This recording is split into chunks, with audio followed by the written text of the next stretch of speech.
Thank you so much for inviting me to be here today. I'm really delighted to be in Moscow. It's my first time in Russia, and it's beautiful, and I'm very excited for the rest of the program. So I'm here today to talk about tailored lifestyle recommendations following genetic testing, and specifically I'll be focusing on diet, as that's the theme of our conference this weekend. So as some of the earlier speakers have already defined the term nutrigenomics, I'd just like to refresh your memory. It's the use of genomic information and genetic technologies to understand how the nutrients we consume interact with our DNA to impact our health and also our performance. You can think of that as athletic ability, cognitive performance. And so there are two different definitions. There's nutrigenetics, which is how our genetic variation impacts our metabolism and processing of various nutrients and metabolites in the foods we consume. And then also nutrigenomics, which is how our dietary intake influences our gene expression. But a lot of us in the field just refer to nutrigenomics in general as an umbrella term for both of the definitions. And another interesting point to note is that our genes can also influence our food preferences, which is another path of influencing our dietary selection and the foods that we eat. So again, I will be referring to it as nutrigenomics throughout the duration of my presentation. So we can all agree that the foods we eat impact our health.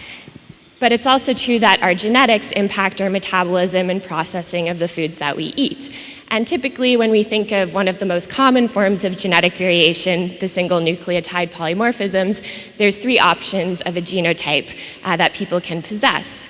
And these can have differential effects on the way that we process our foods and the different outcomes that they can have on our health.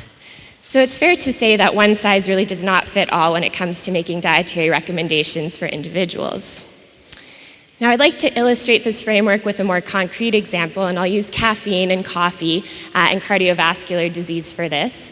So this relationship between coffee, caffeinated coffee in particular, our consumption of caffeinated coffee and heart disease has been a bit inconsistent, and although recent studies show that there may be benefit to moderate caffeine consumption, there still are some inconsistencies in the literature.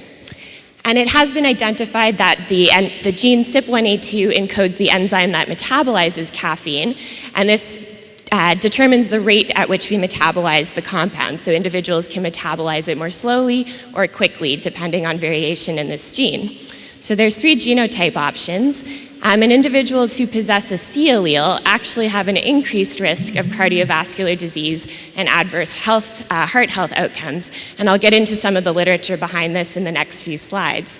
Whereas individuals who are homozygous for the A allele actually have a protective effect on heart health outcomes if they consume moderate amounts of coffee. So again, CYP1A2 is involved in the rate that we break down caffeine, and so individuals who are homozygous for the A allele metabolize caffeine much more quickly than individuals who possess one or two copies of the C allele, and they metabolize caffeine at a much slower rate. And so some of the best epidemiological evidence for this association comes from a case control study that was conducted a number of years ago in Costa Rica, but it was very large, over 4,000 individuals, half cases who had suffered a non-fatal heart attack and half controls who are healthy. And so in the entire population, it was a diet and lifestyle epidemiological investigation in this case control study. And they found in all the individuals there was a significant increased risk of myocardial infarction or heart attack when the individuals consumed more than 4 cups of caffeinated coffee per day. This was in the entire population.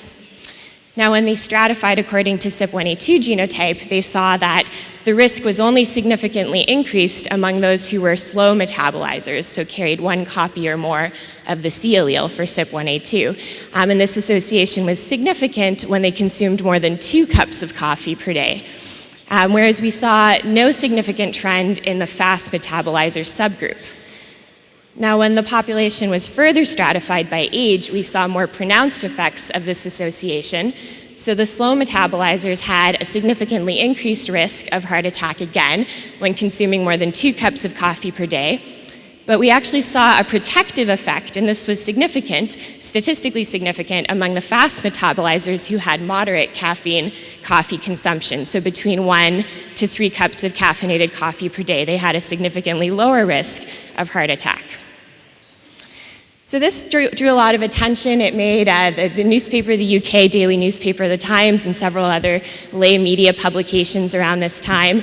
And there's a lot of interest in discovering other genes that impact the metabolism of dietary components that we consume and how this can impact our health. And I'd just like to point that this association was replicated in a separate investigation looking at hypertension or high blood pressure as the outcome, where they also found that slow metabolizers of caffeine had this increased risk of high blood pressure if they consumed similar amounts of caffeinated coffee, so over 1 cup of coffee per day, or over 2 cups of coffee per day, rather. And I'd like to switch gears to talk about another nutrient, just to sort of orient you to some of the evidence for making tailored dietary recommendations based on genotype. And I'll talk about vitamin C, which came from a dear friend of mine, Leah Cahill. She did her PhD with me back in Toronto in Dr. Ahmed El-Sohami's lab. And she identified a variant in the glutathione S transferase gene that protected against ascorbic acid deficiency, or low levels of vitamin C in your blood. And so individuals who possessed this genotype, the GST version, the 2 different versions are null or functional, so it's an insertion-deletion polymorphism, and if you carry 1 copy of a deletion allele, you're considered a null genotype, which means it has reduced functionality. So those individuals who were null for the GST genotype had reduced levels of vitamin C in their blood if they did not meet adequate dietary intakes. So in North America, we define this as the recommended dietary allowance, the RDA. But individuals, even if they had suboptimal levels of vitamin C through their dietary intake, if they were functional for the GST genotype, they actually were protected against this deficiency in their serum levels. So it's sort of a genetic advantage that they could get away with not consuming enough vitamin C in their diets and still have adequate levels in their blood. So this genotype, the GSTT polymorphism, is involved in some kind of vitamin C recycling and increased usage of the nutrient. And so these individuals have some genetic luck, you could say. But it's particularly important for individuals who have the null version of the gene to be very mindful to meet the recommended dietary allowance level of vitamin C every day to avoid this reduced serum level of ascorbic acid. And we saw the same trend in a separate population, so not only the Caucasians in our epidemiological study, but also the East Asians. So this seems to be consistent across different ethnic groups. And just talking about vitamin C, just some scientific history, the world's very first clinical trial was conducted on vitamin C by the physician James Lind in the 1700s. He was on one of the ships with sailors who had severe amounts of scurvy, very sick individuals, and he identified citrus fruits as being beneficial for counteracting the symptoms of scurvy and healing these individuals. So I just wanted to give some historical reference on that, and I will be talking about clinical trials a little bit later in my presentation. But carrying on with vitamin C, what Leah also found was that this is a severe epidemiological and population health issue. In our population of young Canadian adults, we actually found pretty significant levels of vitamin C deficiency. And so you may not think of vitamin C as being an issue, at least in the developed world, but it certainly is. And so we found that about 15% of our population in general had deficient levels of ascorbic acid in their blood. And overall, about half the population, if you combine deficient and suboptimal, had poor levels of vitamin C in their blood. And so this is a cause for concern, certainly. And just to illustrate this further, some of the side effects and some of the concerns about being deficient in your ascorbic acid serum levels are it's been associated with increased BMI or body mass index, increased waist circumference, increased diastolic blood pressure, and C-reactive protein, which is a marker of inflammation. So I'd like to talk a bit more about how we can create personalized dietary recommendations and how they can compare with general population health recommendations for diet, which traditionally are not based on genotype. So a number of you may be involved in this field of consumer genetic testing, and it's certainly becoming more and more lucrative and more prominent. And this slide just displays a few logos of companies that operate in this field. It's not a comprehensive list by any means, but some you may be familiar with. 23andMe is certainly very popular in the United States and operating worldwide. Here in Europe, you guys have Atlas, which is the leading genotyping service provider in Russia and is expanding abroad. Nutrigenomics is a company specifically tailored to dietary advice based on genotype, which was founded by my PhD supervisor in Toronto, Canada, a number of years ago. And so this field is somewhat controversial because some of these companies operate without involvement of healthcare professionals, and there's some concern over what that means for individuals interpreting and understanding their genetic information, and some concerns over privacy and ethics as well. And so the rise of these companies has led academics and policymakers to ask this question of if providing individuals with their genetic information actually influences their lifestyle or their health behaviors in some way. And this was really the focus of my doctoral work. So a couple scenarios had been proposed, which is the one on the left is sort of the ideal scenario that individuals will learn about their genetic information and decide to eat a healthier diet and adopt this more positive lifestyle. But it's also been argued that the information can have a negative effect, and if individuals learn something negative from their genetic information, they may feel powerless, they may feel that this information is deterministic or fatalistic in a way, and they may actually adopt less healthy behaviors or really not take any positive actions based on their testing results. And this would be an unintended side effect and unwanted effect of this information and technology. And so at the time that I was beginning my PhD studies in 2010, this hadn't really been studied extensively, although there was a Cochrane systematic review on this topic. So it reviewed 14 articles that had looked at lifestyle modification following genetic testing, but it's important to note that this included smoking and physical activity modification in addition to diet. So it wasn't purely focused on diet, there were just a few studies that looked at dietary change. And also a number of these studies, almost half of them, were what we call analog studies, which are when subjects don't actually undergo genetic testing, they're just asked to imagine that they received some kind of genetic information. So the validity of results from these studies is not as good as a study that actually performs genetic testing. But despite some of the limitations of this review, they did conclude that at the time, genetic information did not seem to have much effect on lifestyle. However, they concluded that it may have a small effect on dietary changes. And so this really led me to want to pursue this as a PhD project and contribute more to this literature of looking at impacts on diet as a result of genetic testing.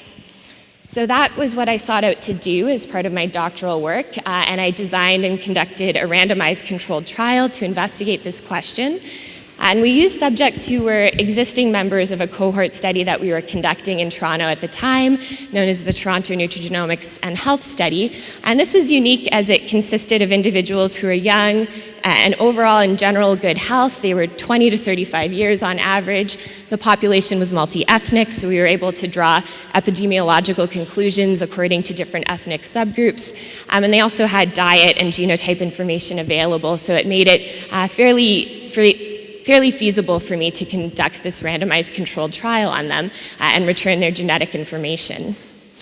And the goals of the study were to examine their perceptions towards genetic testing for personalized nutrition, as this had never been done in the field prior to this time, and also to assess their preferences or how they prefer to obtain their genetic information, and whether this is through the use of a healthcare professional or if they were comfortable with companies that return the information in a more direct-to-consumer fashion, so where no healthcare professional is involved. And the main objective was to look at the effect of disclosing the genetic information on their dietary intake over a 12-month period. And there were 2 follow-up assessments, so 3 months after they received their genetic results, and then 12 months afterwards to look at both short-term and long-term effects. And these were the study groups of the trial. There was an intervention and control group, but someone randomized to the intervention group would actually fall into 2 scenarios. They could possess the version of the gene that did not confer increased risk to a health outcome, and in that case they would be given a general dietary recommendation for intake of the corresponding nutrient. But if they were randomized and it turned out that they possessed the risk version of the gene, they were given what we termed a piece of targeted dietary advice. And this is a recommendation that's more stringent than the current recommendation for intake. So a good example would be going back to caffeine, like I alluded to at the beginning of the project, at the presentation. So the current general recommendation for coffee and caffeinated beverage intake is up to 400 milligrams per day, or about 4 cups of coffee per day. But for our targeted dietary recommendation, we suggested no more than 2 cups of coffee per day, so about half, 200 milligrams of caffeine. And if a subject was randomized to the control group, they were given only general dietary recommendations for intake with no genetic information. So these general recommendations came from sources like the Institute of Medicine, the World Health Organization, and Health Canada. And this slide just summarizes the nature of the genetic information that was returned. I had already discussed the genes involved in caffeine metabolism and vitamin C usage, but we also returned information related to added sugars. So the TAS1R2 gene encodes a sweet taste receptor on the tongue, which is involved in sweet taste perception and seems to be involved in individuals' preferences for sweet tasting foods, and that influences their consumption. So a variant in this gene has been associated with an increased likelihood of consuming more sugars in your diet. And for sodium, we provided a genotype for the ACE gene, and a variant in ACE has been associated with greater risk of sodium-sensitive hypertension. So just to summarize the findings of this trial, I have them listed on the slide. The individuals in the intervention group who received the DNA-based dietary advice reported that that information was more understandable and also more useful than compared to the general dietary advice. And there was little indication in individuals being uncomfortable learning about their genetics as it related to nutrition. And this wasn't surprising. The nature of genetic information as it relates to nutrition is less severe than something like genetic testing for disease risk susceptibility. And so we weren't surprised to see this finding, but there have been reports of some psychological negative effects when you return genetic information related to disease. So that's why we included this as one of the outcomes that we assessed in the trial. Individuals also reported being more interested in having a healthcare professional involved in this process, and particularly a registered dietitian was seen as a key provider of personalized nutrition advice, and they did not seem comfortable with going through a direct-to-consumer genetic testing company. There were concerns over how their information would be used, the privacy, and the trust in the company. So there does seem to be more preference for healthcare professional involvement in this area. And I also reported, for my main outcome of interest, some improvements in dietary intakes after 1 year of the trial. So this just illustrates the dietary change. It was specifically for sodium. At 3 months, we didn't actually see any significant effects, but there was this trend in the intervention risk group in reducing their sodium intake compared to the control. And at 12 months, this became statistically significant. So we did see a significant reduction in sodium intake among individuals who were told, A, they possessed a risk version of the ACE gene, and B, that they should limit their sodium intake. And so they seemed to adhere to this advice to a greater extent than individuals in the control group who were just given general dietary sodium recommendations, who still had higher sodium intakes across the board at the end of the study. And what was interesting was that those in the intervention group, so they did receive their ACE genotype, but they were informed that they did not need to restrict their sodium intake beyond the general recommendation for sodium, which is 2,300 milligrams per day. Because their genotype was the non-risk version, they also seemed to be reducing their sodium intake. It did not reach statistical significance, but it was certainly trending in that direction. And this seems to suggest that individuals will respond to dietary information that has genetic information incorporated into it. And so perhaps any type of genetic information will have a beneficial effect on dietary change. And certainly this displayed to us that we didn't see the opposite effect happening, where individuals were increasing their sodium intake because they weren't at risk of sodium-sensitive hypertension, which was one of the concerns that I illustrated with the cartoons earlier in the slide. And so this also received a lot of attention worldwide, which was very interesting to see. I think it was potentially because it was the first study to examine this effect, and there is a lot of interest in this field of how we can use genetic information to tailor and personalize dietary advice, and if it will actually do good to individuals who receive this information.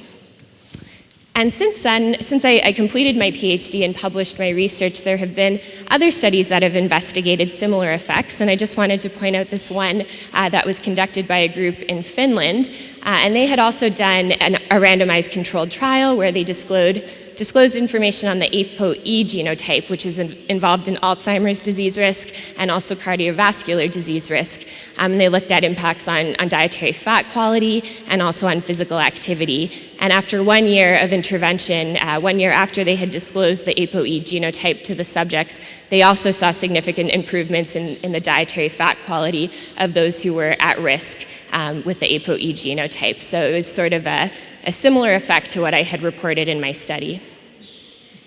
So before I wrap up, I just want to allude to some of the research that I'm doing now, and Dr. Caput kindly introduced me and informed you that I'm now in Boston working with a group there that's more in medical genetics, and I'm really trying to improve my knowledge and be able to apply what I learned in Boston back to my nutrition research. And so what we see here is this lab is very interested in consumer genomics, again, these companies and the impacts of these companies on individuals' healthcare and health behaviors. And so there's sort of two realms right now. There's services that offer genotyping tests like 23andMe, and also services that offer whole genome and whole exome sequencing. So this is when you're not just given information on a number of genes in your DNA sequence, but you're given either your whole genome sequence, so all the genes in your genome, or whole exome sequence, which looks at just the protein coding regions of your DNA sequence. So we're really seeing a lot of advancements in consumer genetic testing fields. So one of the studies that I'm involved with in Boston is called the PGen study, or the impact of personal genomics. And so this study surveyed customers of 23andMe and Pathway Genomics, which were two direct-to-consumer genetic testing companies operating at the time. Pathway now uses a healthcare professional. You need to go through a physician to obtain their genetic testing service. But at the time of this study, it was direct-to-consumer, so customers could just go online and order these tests without any kind of involvement of a physician. And so in this study, we surveyed the individuals at baseline prior to them ordering a genetic test and receiving their results, and then again at 6 months after they received their genetic test report. And so we did look at some lifestyle changes in this study, and what we found, it is survey research, so individuals self-reported these changes, but about 40%, or just over 40%, did self-report making lifestyle changes after they received their genetic test results. And overwhelmingly, almost 3/4 of the individuals who made a change had made a change to their diets. So this suggests that even information from these direct-to-consumer genetic testing companies can have a positive impact on individuals' lifestyle and influence their behavior. And now what we're working on is more the genomic sequencing technologies. So this is the study that I'm heavily involved with at the moment, the Personal Genome Sequencing Outcome Study. We've called it PeopleSeq for short. And the study's main goal is to assess the medical, behavioral, and economic outcomes of performing whole genome sequencing on healthy adults. And so at the moment, we have a number of projects and groups participating, and this ranges from commercial services that offer sequencing, like Illumina. This is one of the companies that does whole genome sequencing on individuals. And then we have a number of research projects that are doing whole genome sequencing, and they're disclosing their results to their research participants. And so we're tracking both the effects from a research standpoint and also from a commercial standpoint. So the Harvard Personal Genome Project is one research project that's involved, and the Pioneer 100 with Leroy Hood from Seattle over on the East Coast of the United States is also involved. So some of you may be familiar with some of the investigators in these projects. But it will certainly be interesting to track how genome sequencing influences diet and lifestyle, as this is a very new area of technology, and I think it's really where we're heading with genetic research. As Dr. Caput was talking about, it's really not enough to just look at single genes anymore, but we need to kind of look at the entire genome and other biological mechanisms and really have a systems biology approach to studying the effect of nutrition on health. So that's basically my talk for you guys today. I just wanted to leave you with this quote from Hippocrates. We've already had him quoted in a previous presentation, but this is a different quote. So he stated back in 480 BC that positive health requires a knowledge of man's primary constitution, which I believe he means genetic information or genotype by that, and of the powers of various foods, both those natural to them and those resulting from human skill, which I think was his way of calling personalized nutrition. So even him, back in ancient Greece, was sort of on the same wavelength that we are now, so I think that's pretty cool. So thank you so much for your attention. When you were talking about, about vitamin C investigation, you mentioned that researchers estimate the level of vitamin C in the blood, and they say that some is norm and other is not norm. So I have a question. If the norm depends on our genes, so on our genes that, for example, recycle vitamin C and stuff like that, how we can tell about norm? What is norm in that situation? I think that norm is personal. For me, it's one norm, and for other guys, another norm. So how we can estimate the norm level of not vitamin C, but other important nutrients in our blood?